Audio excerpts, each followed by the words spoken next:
지금 우리 시대가 우울증 환자가요 이제 100만 명 시대가 되었다고 합니다. 그러니까 한국이 이 한강 기적을 이뤄가지고요 지구상의 가장 역동적인 국가였었는데 이제는 거의 우울증 공화국이 되어버렸다고 이렇게 말을 해요. 특히 이 미래를 짊어져야 할 우리 젊은층 세대가요 굉장히 우울증 환자가 많이 생겼다고 합니다. 무려 2016년도에는 한 6만 명 정도는 젊은층이요. 무려 지금 2022년 작년까지만 해도 8배가 늘었다고 해요.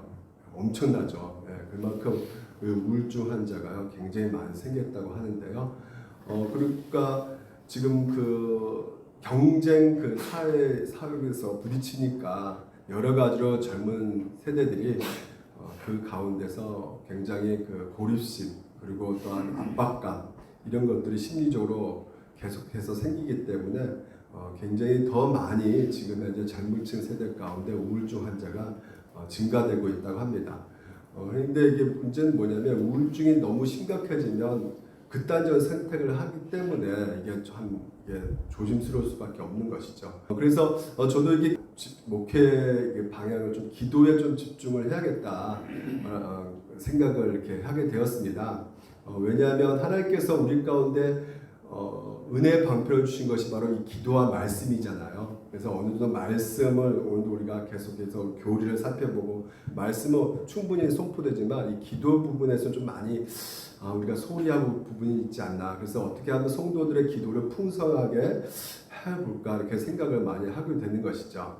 그러니까 하나님의 은혜만이 이 모든 우리의 감정을 또한 누구를 틀 수가 있기 때문에 회복시킬 수 있기 때문에 기도를 좀 이렇게 해야겠다는 생각을 하게 되지만 여전히 저에게 찾아오는 것이 무엇이냐면 기도의 한계성에 좀 많이 제가 좀 부딪혔다는 것이에요.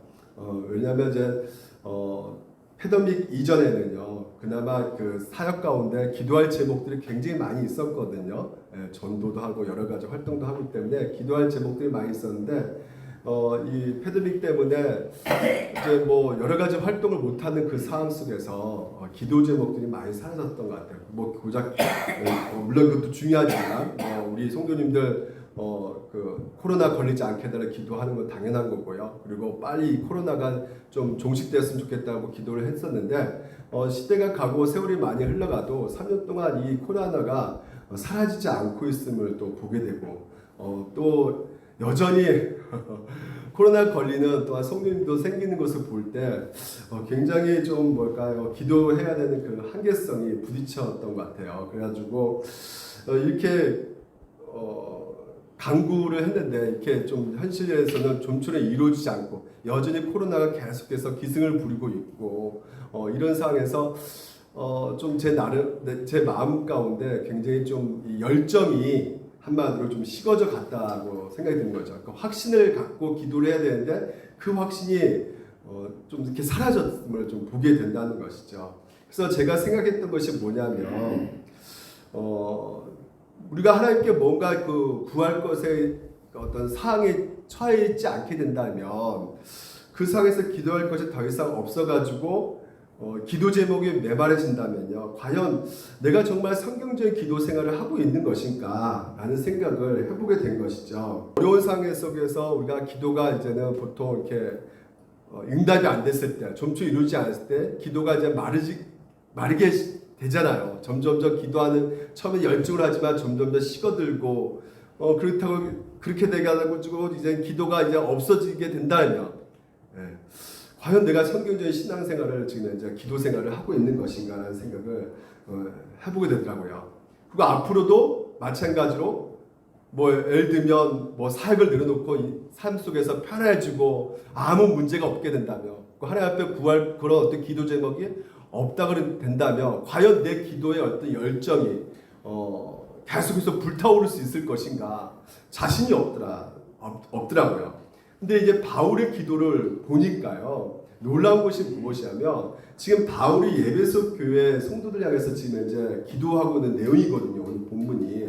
근데 에베소 지역에 어떤 지역이냐면 지금 신전 축제를 막 하고 있는 그런 곳이에요. 엄청난 신상들이 많이 있어가지고요. 그 신상에서 기도하고 거기서 신상에서 축제하는데 참여하지 않으면 그들 가운데 그 조합이 있어요. 그래서 길드라는 조합이 있어가지고요. 그 신상 축제에 참여하지 않으면 거기서 장사를 하지 못하는, 거래를 하지 못하는 아주 그 핍박과 아주 고난 가운데 있는 상황이 바로 이 성도들이 있었다는 것이죠. 그러니까 당연히 우상 숭배하지 말라는 그 말씀 가운데 그 예배소 교회 성도들은 당연히 그 신상에 참여하지 않기 때문에 당연히 그 조합에서 내쫓기는 그런 상황 가운데 있었기에 바울의 기도는 당연히 어떤 기도가 나오냐면 굉장히 심각한 문제잖아요. 먹고 살아야 되기 때문에. 그러면 먹고 살아야 되기 때문에 바울의 기도는 우리 성도님들 장사 좀 잘 되게, 장사의 문을 열게 해달라고, 좀 먹고 살게 좀 해달라고 이렇게 기도를 당연히 해야죠. 그 잘못된 기도는 아니잖아요. 그렇죠? 해야 됩니다. 근데 바울의 기도를 보니까 그런 기도 제목이 아니라 이거죠. 속사람이 강건하게 해달라고 기도하고요. 그리고 그리스도께서 너희 가운데 있게 해달라고 기도하고요. 그리고 하나님의 사랑의 뿌리가 더 바뀌게 해달라고 기도를 하고 있단 말이죠. 어떻게 이런 기도를 드리고 있는 것일까? 라는 생각해 볼 때 먼저 그 나라 그 의를 구하는 그 기도. 다시 말해서 지금 이제 바울의 기도가요. 바로 예수 그리스도가 너한테 거하면 어떻게 된다는 것이에요. 다른 어떤 문제 또한 다 해결된다는 것을 오늘 우리 가운데 알려주고 있다는 것입니다. 우리는 기도할 때 그렇죠.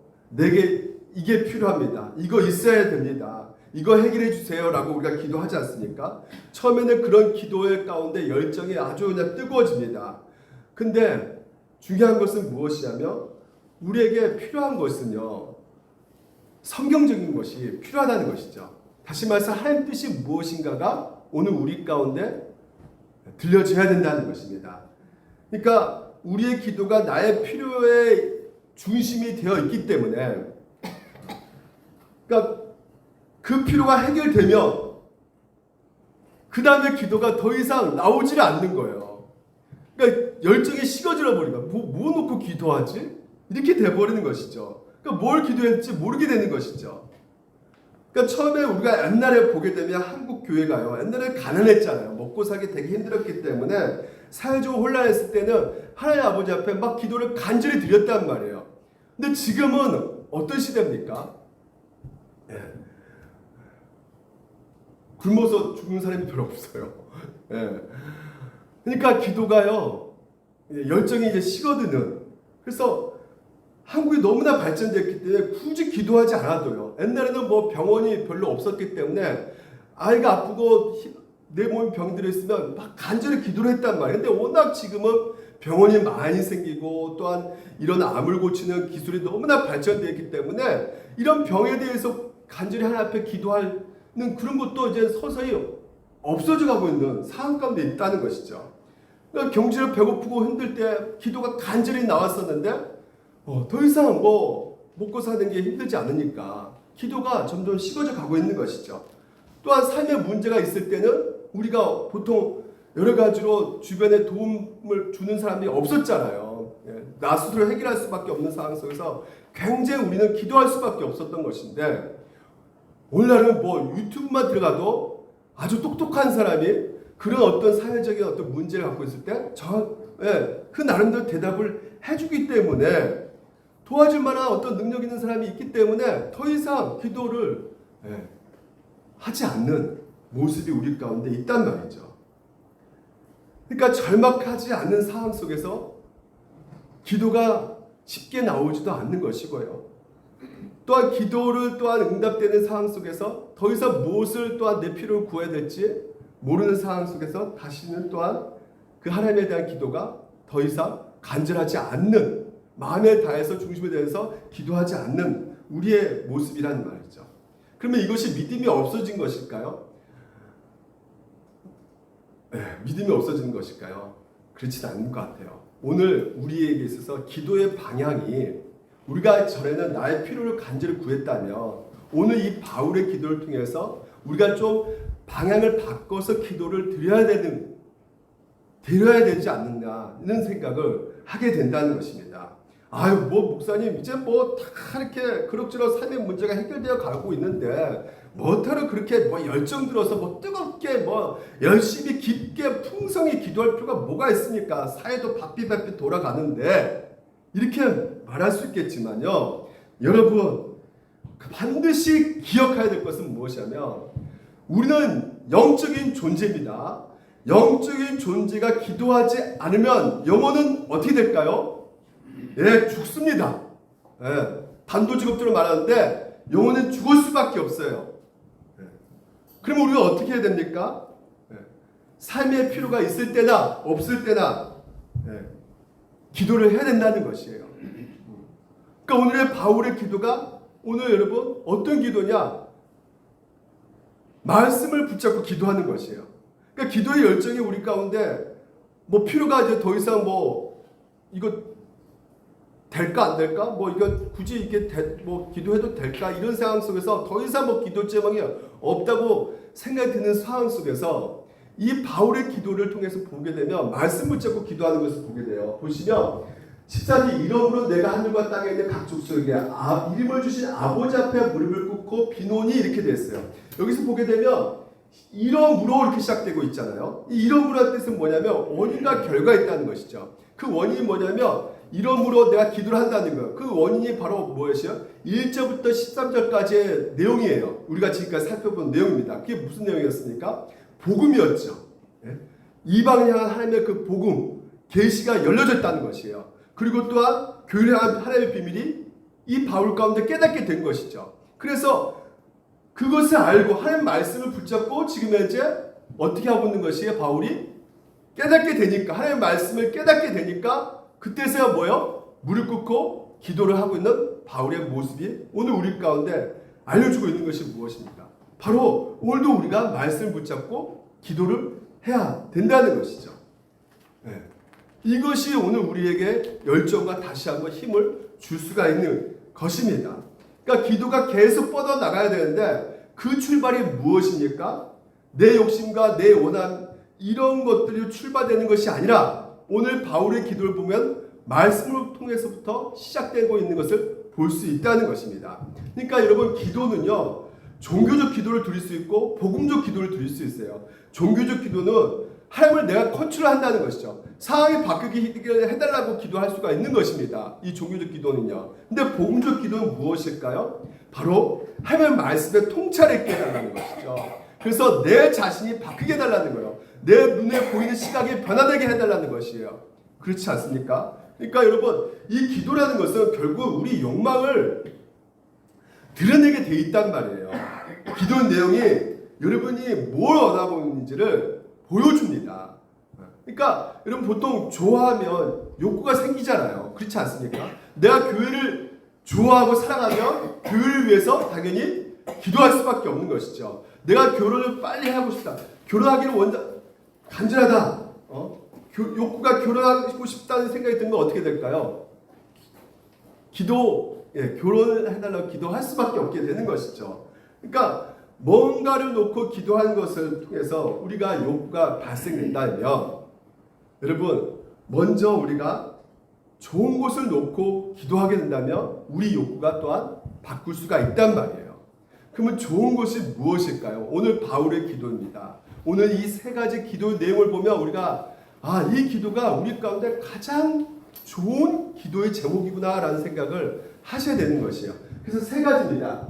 오늘 이것을 살펴볼고요. 속사람이 강건케 해달라고 기도하는 것이에요. 두 번째는 그리스도가 우리 마음에 거하시도록 기도하라는 것이죠. 그리고 또한 그리스도의 사랑이 오늘 우리 가운데 바뀌게 해달라고 기도하는 것인데요. 이거 세 가지를 다 말하면 한 1시간 반이 넘어갈 것 같아요. 그래서 두 개만 오늘 살펴볼 것이고요. 나머지 한 개는 다음 시간에, 세 번째는 다음 시간에 우리가 살펴보도록 하겠습니다.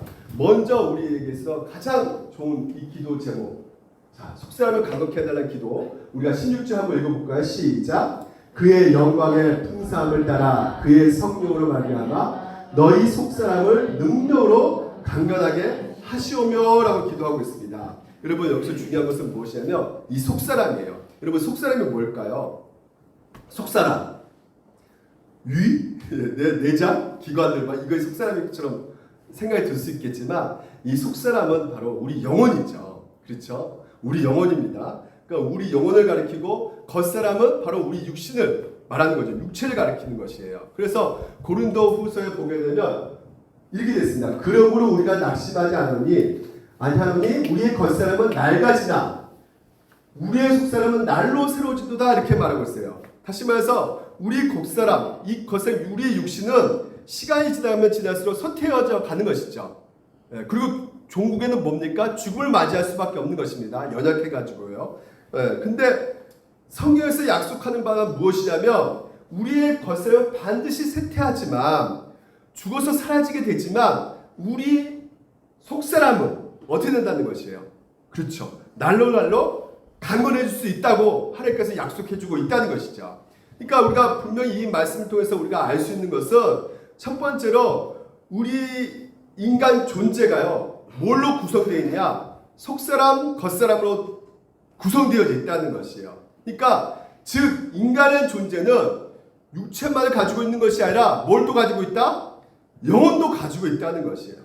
이 영혼과 육체가 같이 된 존재이기 때문에 반드시 우리 삶 속에서 신경 써야 될 것은 그렇습니다. 육체도 신경 써야 되지만 더 신경 써야 될 것이 무엇일까요?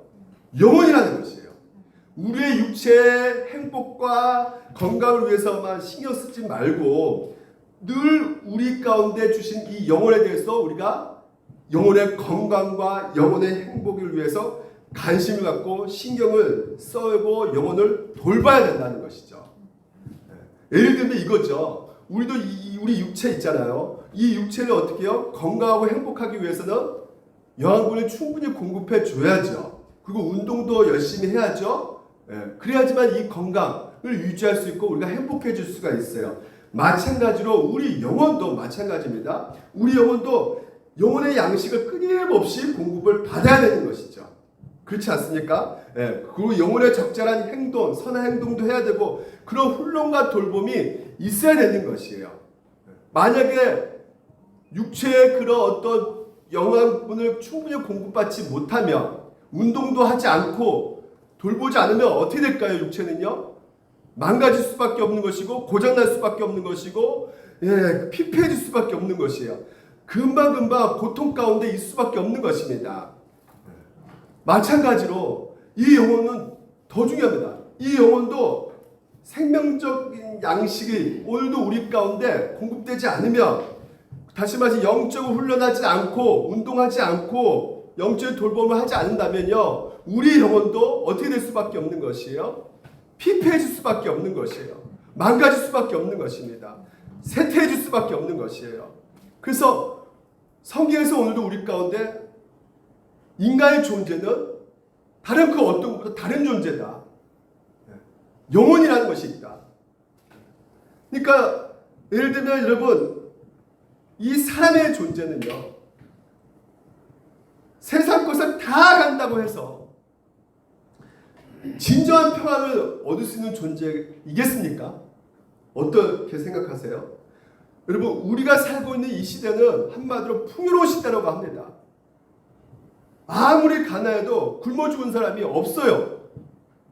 찾기 힘듭니다. 그러니까 인류 역사상 아마도 우리가 살고 있는 이 시대가 이 기대 수명의 가장 긴 시대로 우리가 살아가고 있다고 많은 전문가들이 얘기를 하고 있단 말이죠. 그러니까 이렇게 풍족하고 건강한 삶을 우리가 살고 있음에도 불구하고 여러분 과연 우리 삶이 더 행복해졌습니까? 어떠세요? 여러분 어떻게 생각하십니까? 오늘 여러분 우리 주위에 더 행복해져 있는 모습으로 보입니까? 사람들이요? 그렇지가 않습니다. 아무리 우리가 이렇게 풍요한 삶을 살고 기대 수명이 긴 그 어떤 면에서는 정말 놀라운 발전의 시대를 우리가 살고 있음에도 불구하고 주위의 사람들을 보게 되면 불안하고 불평하고 여전히 내 안에 있어 안정감을 찾지 못한 상황 속에서 와 분노하고 이런 모습들이 우리가 많이 보게 된단 말이죠. 그 이유가 무엇일까요, 여러분? 육체적으로 부족함이 없는데 뭐가 문제 있는 것이에요? 영혼에 대한 돌봄이 없기 때문에 그렇단 말이에요. 육체는 신경을 많이 씁니다. 육체의 편함과 행복을 위해서는 최선 노력을 다하지만 이 영혼의 건강과 행복을 위해서는 아무런 일도 하지 않기 때문에 뭐 관심조차 없기 때문에 영혼이 반드시 받아야 될 그 생명의 그 양식이 공급받지 않고, 그리고 여러분 영혼이 잘 되면 뭐하고 관계가 잘 이루어져야 되는 것이에요? 하나님과의 관계가 올바르게 되어야 되잖아요. 그래야지만 진정으로 영혼이 건강해지는 것인데, 진정으로 행복해야 되어야 되는데 그렇지 못한 이유가 대부분의 사람들이 이 영혼을 외면하고 있단 말이에요. 하나님을 외면하고 살아가고 있기 때문에 이런 풍요로운 삶 가운데서도 여전히 불행한 삶을 살아가고 있는 것입니다. 그것은 믿지 않는 사람뿐만 아니라 심지어 우리 구원받는 우리조차도 이런 신앙생활을 하면서 종종 영혼의 메마름과 침체를 우리가 겪고 있단 말이에요. 왜 우리가 영혼의 영적 침체에 빠지는 이유가 무엇일까요? 구원받았음에도 불구하고 왜 우리가 이렇게 영적 공고함과 이런 침체와 답답함을 우리가 경험하는 이유가 무엇일까요? 왜요? 이유가 뭘까요? 우리 영혼을 돌보지 않기 때문에. 그러니까 영적으로 어떻게 되는 것이요? 게으르고 나태해지기 시작하는 것이죠. 하나님과 올바른 관계에 있지 않기 때문에, 영적인 생명과 은혜의 공급을 우리가 제대로 받지 못하기 때문에, 그리고 이런 것들에 별로 가치 있게 생각하고 있지 않기 때문에, 이게 뭐가 중요해? 대수롭지 않게 생각하고 있기 때문에. 그러니까 오늘 우리에게 있어서 이 영혼이 늘 피폐해지고 공고해지고 영적 침체에 우리가 빠져들게 되는 것이란 말이죠. 그러니까 몸이 게으르면 육체가 망가지듯이 오늘도 여러분 우리 영혼이 게으르면 영혼이 망가지는 것이에요. 이게 영적인 원리입니다. 그래서 요한복음 15장에 이렇게 말하고 있어요. 나는 포도나무여 너희는 가지라. 포도나무와 가지라고 말하고 있어요. 다시 말해서 붙어 있었단 말이죠. 다시 말해서 연합되어 있단 말이에요. 하나 되었단 말이죠. 누가요? 하나님과 예수님과 우리의 관계가요. 예수님과 우리 관계가 포도나무와 가지라는 것이에요. 붙어 있어야지만이 그 영양분을 받음으로 말미암아 살아갈 수가 있는 존재라는 것이죠. 영원한 생명을 얻고 우리가 새 힘을 얻고 그 은혜의 힘을 공급받아가지고 우리가 이 땅에서 영적으로 살아가게 됨으로 말미암아 뭐든지 넉넉히 이겨갈 수가 있는데, 이것은 수동적이잖아요. 그렇죠? 그렇지 않습니까? 그냥 붙어 있으면 그냥 자동적으로 이렇게 가지가 뻗어가는 거예요. 사는 거예요. 근데 하나님과 우리의 관계는 오늘 이 포도나무 가지가 아닌 어떤 관계냐? 우리가 어떻게 해야 돼요? 우리 구원받는 자로서 이미 구원받았지만 영적인 것을 사모하셔야 되죠. 갈급하셔야 된단 말이에요. 그 은혜를 구해야 된단 말이죠. 그러니까 하나님은 그 관계 아래에서 우리에게 주어진 그 은혜를 기도와 말씀으로 계속 우리가 찾아가야 된단 말이에요. 구해야 된단 말이죠. 그리고 그분의 뜻대로 살아감으로써 오늘 우리가 그분으로부터 영적인 그 은혜의 영양분을 공급받을 수가 있게 되는 것이란 말이죠. 그래서 그때서야 우리가 풍요로운 삶을 누릴 수가 있게 되는 것이에요. 그러면 여러분, 우리가 무엇을 해야 될까요? 그러니까 당연히 이 땅에 살아가면서 우리의 영혼을 돌보는 것보다, 우리의 육체를 돌보는 것보다 영혼을 돌보는 삶을 여러분들이 사셔야 된다는 것이에요. 이거 이게 뭔 소리냐? 영혼이 그렇게 뭐가 중요해? 이렇게 생각할 수 있겠지만요. 지금 바울이요, 엄청난 고난과 핍박을 받고 있어요. 그럼에도 불구하고요, 이 바울이 어떻게 살아가고 있습니까? 어떤 고백합니까? 내 육체는 후패해지나 내 영은 날로 새로워진다고 고백하고 있단 말이에요.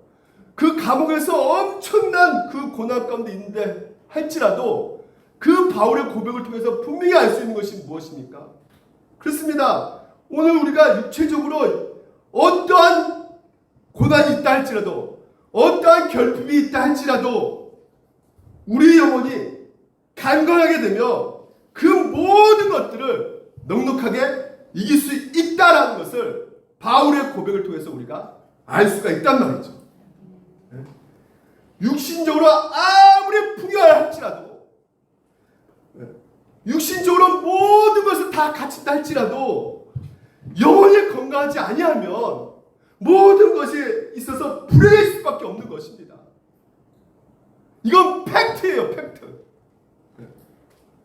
그리고 육신적으로 고난과 결핍과 엄청난 불행이 내 앞에 산적해 있다 할지라도 우리 영혼이 하나님과 올바른 관계가 된다면, 영적으로 그 생명의 그 양식의 공급이 우리가 제대로 된다면 오늘 여러분 우리의 삶 가운데 모든 것을 여러분 우리는 이겨낼 수가 있는 것입니다. 그렇기 때문에 뭐가 더 중요합니까? 육신이 겉사람입니까? 속사람입니까? 속사람이라는 것이에요. 어떤 책을 보니까 이렇게 말하는 거예요. 행복을 돈으로 사지 못한다면 돈이 부족하기 때문에 그렇다 이렇게 말하더라고요. 제가 충격받았어요. 여러분 작년에 우리나라 삼성전자 그 다음에 돈 많은 분이 이 넥슨 카트라이터 알죠? 미소가 그거 만드신 분이야. 이분이 10조입니다 재산이. 10조예요 재산이요. 근데 어떻게 될까요? 극단적 선택을 했어요.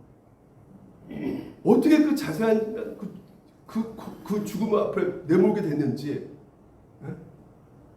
외로움을 느끼고 고독감을 느끼고 우울증에 빠지고 이런 상황 가운데 뭐가 필요합니까? 영혼입니다. 영혼이 강건해져야 되는 것이죠. 속사람이 강건해져야 됩니다. 그러니까 그렇기 때문에 오늘 여러분 우리 육신을 돌보는 것보다, 우리 역시 육신의 행복을 추구하는 것보다 더 오늘 우리 영혼을 돌보셔야 되는 것이고, 우리 영혼의 진정한 그 강건함과 행복을 위해서 여러분 기도를 하셔야 되는 것이에요. 그러니까 바울의 이 기도가 결정탑니다. 여러분 우리 신앙생활 가운데 성령으로 우리 영혼을 강건케 해달라고 기도하라고 오늘 바울이 촉구하고 있는 것이에요. 왜? 이게 가장 중요하기 때문에. 왜 또 중요할까요? 오늘 이 속사람을 강구한다는 것은 보십시오. 내 속사람은 하나님의 법을 즐거워하되 내 지체소의 한 다른 법이 내 마음 법과 싸워 내 지체소의 제 법으로 나를 사로잡은 것을 본다. 여러분 내 속사람은 하나님의 법을 즐거워한대요. 근데 내 안에 또 다른 존재가 있다는 거예요. 옛사람의 본능, 그 겉사람의 그 모습이 우리가 안에 있어가지고 오라 나는 공고한 사람이로다.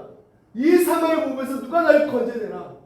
지금 현재 사도 바울 또한 이 속사람 있어서 계속 치고 들어오는 영적 전쟁이 자기 가운데 계속해서 발생되어진 것을 보고 있단 말이죠. 나는 하나님의 몸을 좋아하는데 내 몸과 마음은 이 죄의 몸을 쫓아가고 있단 말이에요. 그 싸움 하고 있단 말이죠. 안 가려고 하는 싸움을. 이 싸움이 너무나 치열하기 때문에 오라 공고한 사람이야. 나 너무나 괴롭다. 근데 이게 바로 어떤 모습일까요? 이게 바로 그리스도인의 모습이라는 것이에요. 저는 옛날에 이게 이해가 안 간 거예요. 은혜를 받고 왜 또 옛날 본성이 나가지고 딴짓하고, 말씀 듣고도 또 듣고 은혜 받았는데 또 밖에 나가면 또 딴짓하고. 그래서 나 이게 나 믿음이 없는 것이구나 이렇게 생각하고 막 혼자 괴로워했는데 그게 정상인 거죠. 네.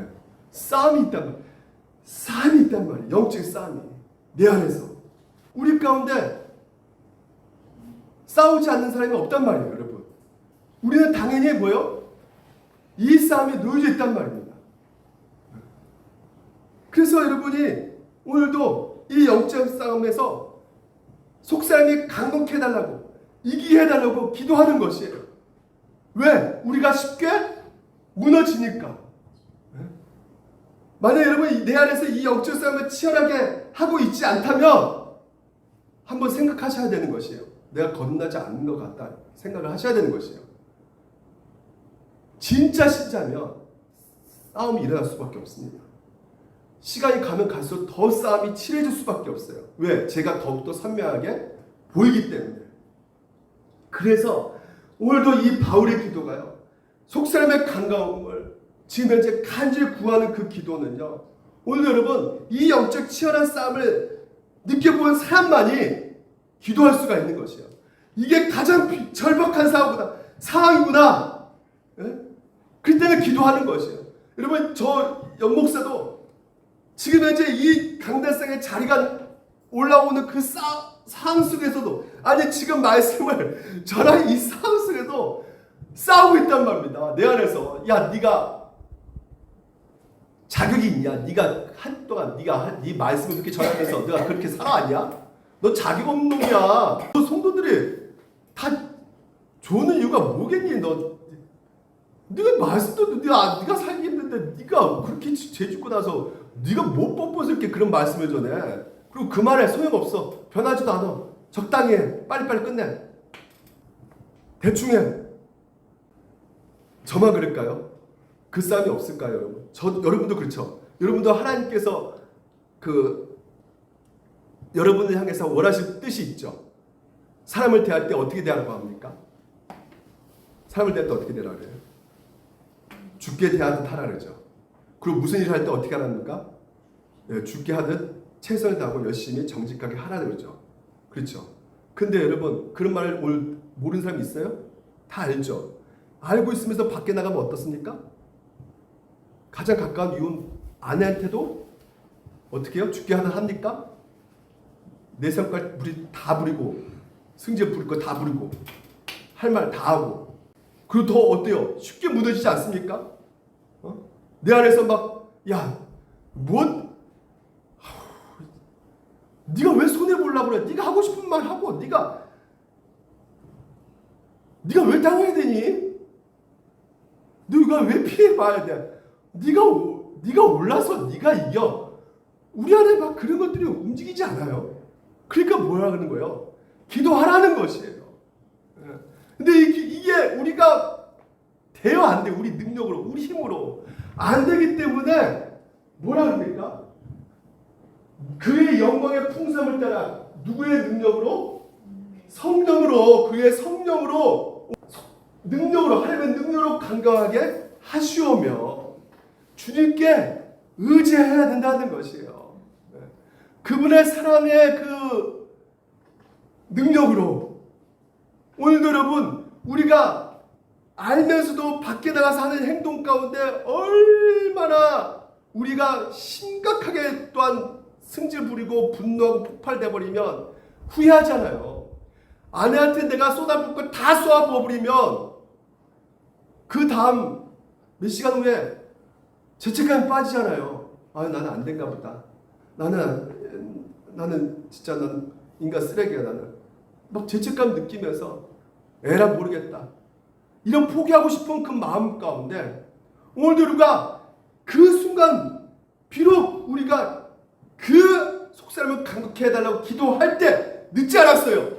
그 순간에도 하나님 아버지 내 속사람을 그럼에도 불구하고 강력해 해달라고 기도할 때 하나님께서 오늘 토마스 군인이 우리 청교도 신학자거든요. 이분이 이렇게 말씀하신단 말이죠. 한번 볼까요? 당신이 범한 바로 그 죄가 그분을 진노케 하기보다 오히려 당신의 불쌍히 이도록 그분의 마음을 움직입니다.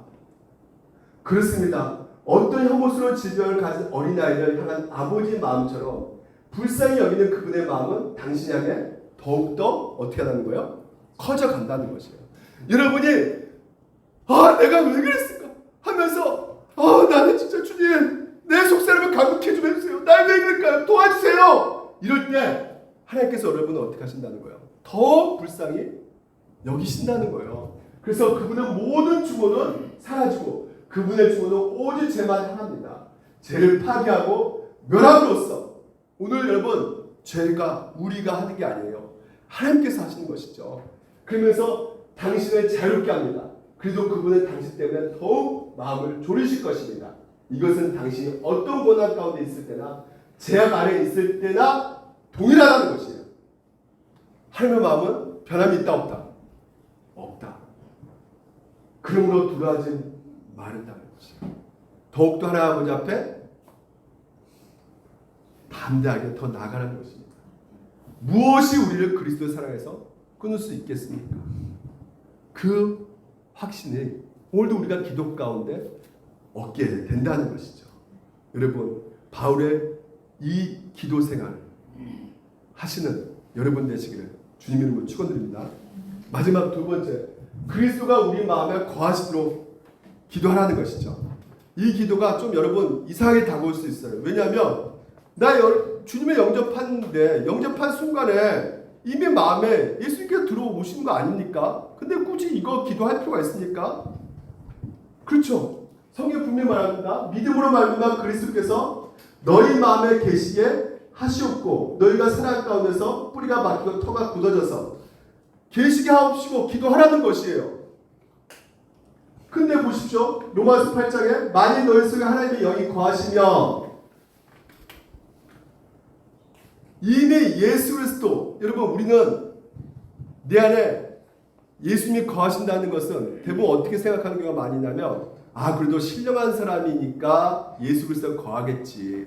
아니면 그 사람은 진짜 뭔가 다른 사람보다 특별하게 영적으로 뭔가 대단히 충만한 사람이기 때문에 성령 충만한 사람이기 때문에 예수님이 거하시겠지.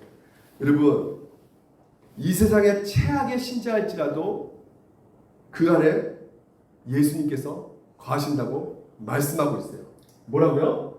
누구든지예요. 다시 말해서 구원받는 성도 안에 모든 성도 안에 누가 계신다? 예수 그리스도께서 거하신 것을 믿으시기 바랍니다. 보십시오. 볼지어다 내가 문 밖에 서서 두드리노니 듣습니다. 내가 누굽니까? 예수님께서 문 밖에 서서 오늘도 여러분의 마음을 믿기 전에 계속 두드리셨단 말이죠. 계속 두드리셨어요. 그래서 여러분이 뭐요? 마음을 열고 예수님을 영접한 거죠. 그래서 예수님이 들어오셔서 성령으로 말미암아 여러분 같이 식탁에서 교제하듯이 같이 함께 교제하시고 우리 삶을 인도하고 계시는 것을 오늘 요한계시록에서 말씀하고 있단 말이죠. 다시 말해서 여러분 우리가 추악하고 부끄러운 죄를 진다 할지라도 예수님께서 이미 우리 안에 와 계시는 것입니다. 그런데 왜 바울이 그러면 계시게 해달라고 기도를 하고 있는지 거하시게 해달라고 기도하고 있는지 그 이유가 무엇일까요? 왜냐하면요 예수님께서 계시지 않기 때문에 거하게 해달라고 기도하는 것이 아니라 이미 예수님께서 오셨기에 오늘도 그 예수 그리스도를 어떻게 해요? 더욱더 풍성하게 누리게 해달라고 예수님과 같이 함께 교제하며 살아가는 그 놀라운 그 은혜를 더욱더 풍성하게 깨닫게 해주시고 누리게 해달라고 오늘 성령 그리스도께서 오늘도 내 안에 거하게 해달라고 기도하는 의미가 되는 것이죠. 1954년도에 나온 책이 있어요. 내 마음에 그리스도의 집. 내 마음에 그리스도의 집이에요. 이 책을 보게 되면 예수님이 거하신다는 내용을 정확하게 말을 해주고 있어요. 어떤 내용이냐면 간략하게 소개한다면요. 그러니까 예수님이 영접했죠. 문 열어줘가지고 우리 마음을 열어서 예수님 영접했어요. 구주로 모셨어요. 구주로 모신 다음에 우리 안에 발생되는 것이 무엇이냐면 이제는 보세요. 여기서 책 주인공이 예수를 모시고 이제 내 마음의 방을 하나씩 이제 구경해 가는 거예요. 근데 제일 먼저 간 방이 뭐냐면 그 주인공의 서재라는 그 마음방에 딱 가보니까 그 서재 마음방에 가보니까 예수님이 갑자기 막 곤혹스러워요. 갑자기 막 머리가 아파요. 봤더니 이 책에 보니까 책에 어떤 책들이 놓여져 있냐면 막 세속적인 책들, 그러니까 그 서재에 보게 되면 자기 어떤 사상이나 가치관이 담겨져 있는 것들이 그 서재, 그 마음의 서재에 가득 차 있는 것을 본 것이죠. 그러니까 예수님께서 머리가 너무나 아프신 거예요. 너무나 곤혹스러운 것이에요. 그러니까 이것을 본 여기 나온 이 주인공이 예수님, 저 좀 바꿔주세요. 변화시켜주세요. 여전히 저는 이렇게 세속적인 것이고 많고 정말 내 사상 가운데 정말 이렇게 창조로보다 진화로운 생각도 많고 이런 생각들이 너무나 많고 정말 육신적 생각도 너무나 많고 이것 좀 바꿔주세요. 가치관도 바꿔주세요. 기도했더니 예수님한테 부탁했더니 예수님께서 그래 내가 바꿔줄게. 내가 해줄게. 이게 바로 뭐예요? 우리 그리스도의 마음에 일어나는 일이란 말이죠. 예수님께서 거하시면서 이 책에서 말하기를. 또한 그 책 주인공이 또 예수님이 고마워요. 내 마음이 바뀌어졌어요. 정말 이제는 이제 세속적인 생각보다도 정말 하나님에 대한 생각을 더 많이 하게 됐어요. 그리고 또 어디 가냐면 주방에 갔어요. 주방에 가니까 주방은 우리 욕망이 먹고 싶은 거 있잖아요. 그러니까 예수님께서 딱 식탁에 앉으니까 이제 음식 갖다 주는데 그 음식 가운데 육신의 종료, 이생의 자랑, 안목의 종료, 그러니까 막 돈 자체는 나쁜 건 아니지만 막 이런 세상적인 어떤 물질 이런 것들 막 갖다 놓으니까 예수님께서 막 또 곤혹스러워요. 이거 진짜 아닌데 막 하면서. 그러니까 그 자리에서 또 이 주인공이 예수님, 제가 이게 너무나 먹고 싶은 거 먹으려고 이거 있으면 이거 먹으면 나 행복해질 거라 생각했는데 그게 오히려 내 영혼을 소진시키고 가네요. 예수님 제 마음을 좀 바꿔주세요. 바꿔주세요. 그랬더니 진짜 예수님께서 그 마음 가운데 또 새롭게 역사하는 것이에요.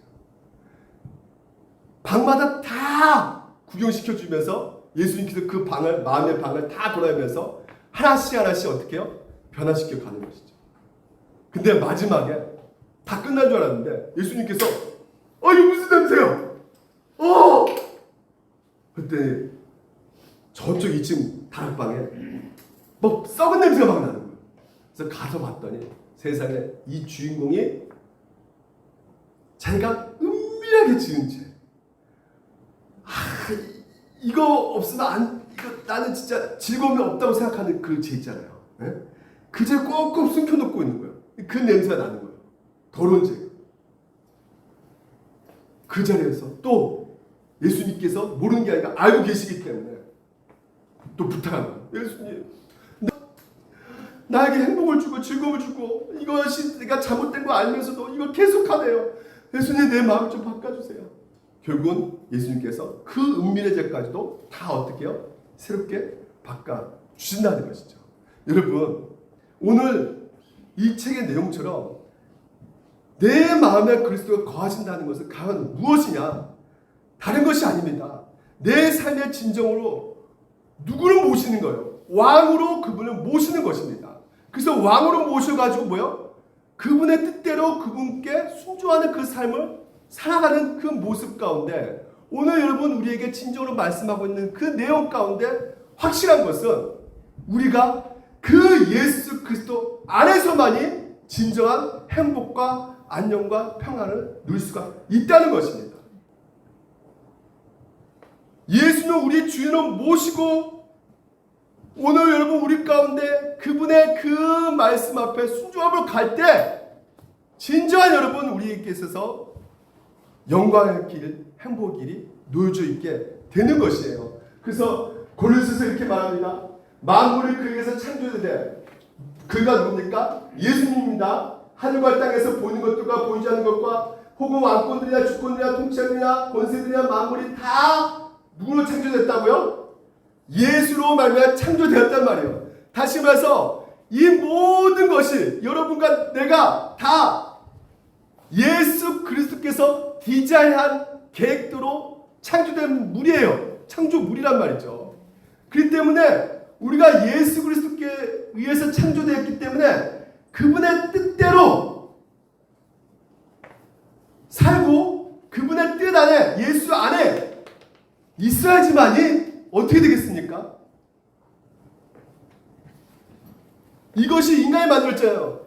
인간의 그 디자인한 그 계획대로 움직여져야지만이 이게 제대로 된 구실을 할 수 있고 제대로 된 것을 누릴 수가 있는 거예요. 다시 말해서 예수 그리스도 안에서 그분에게 순종하며 나갈 때 오늘도 여러분 우리 인생이 진정으로 영원히 행복해질 수가 있게 되는 것이에요. 여기서 보십시오. 그가 만물보다 먼저 계시고 만물이 뭐라고요? 그 안에 함께 섰느니라. 이 섰느니라 이 말이 무슨 말이냐면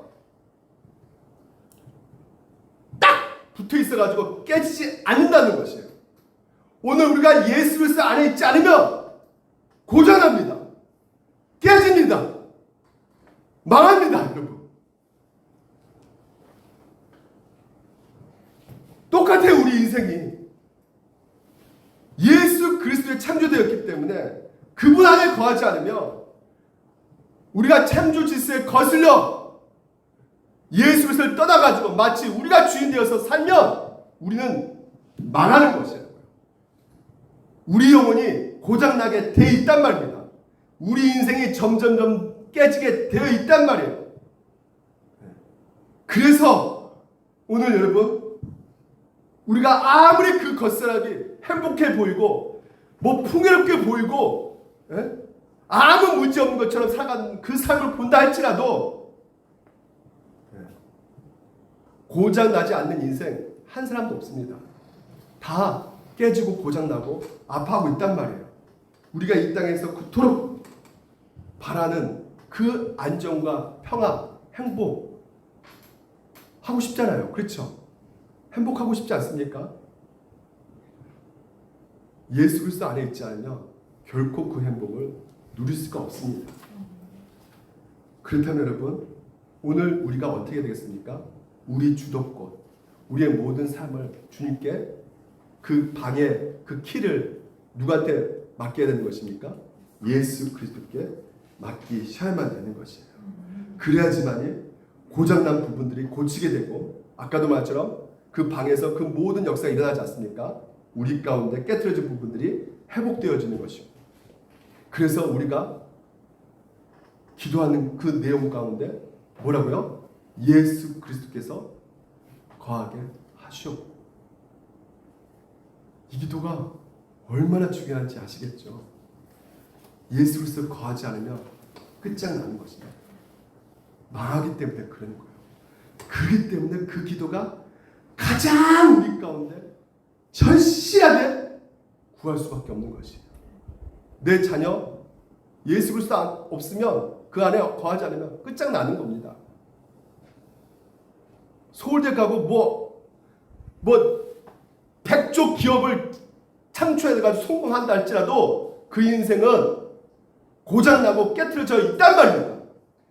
여러분 성경에서 그렇게 말하고 있어요. 그렇기 때문에 오늘 여러분 고장나고 깨트려진 분 그분 안에서 섰느니라. 그분 안에서 깨지는 것이 회복되어지고 무너지는 것이 세워지고 일으켜 세워지는 그 역사 가운데 우리가 진정으로 행복을 누릴 수 있게 되는 것입니다. 예수 그리스도 안에 오늘도 여러분 거하게 해달라고 우리 자녀를 위해서 기도하시고 또한 속사람이 강력히 해달라고 여러분 한 주 동안 기도하시는 여러분 되시기를 주님 이름으로 축원드립니다.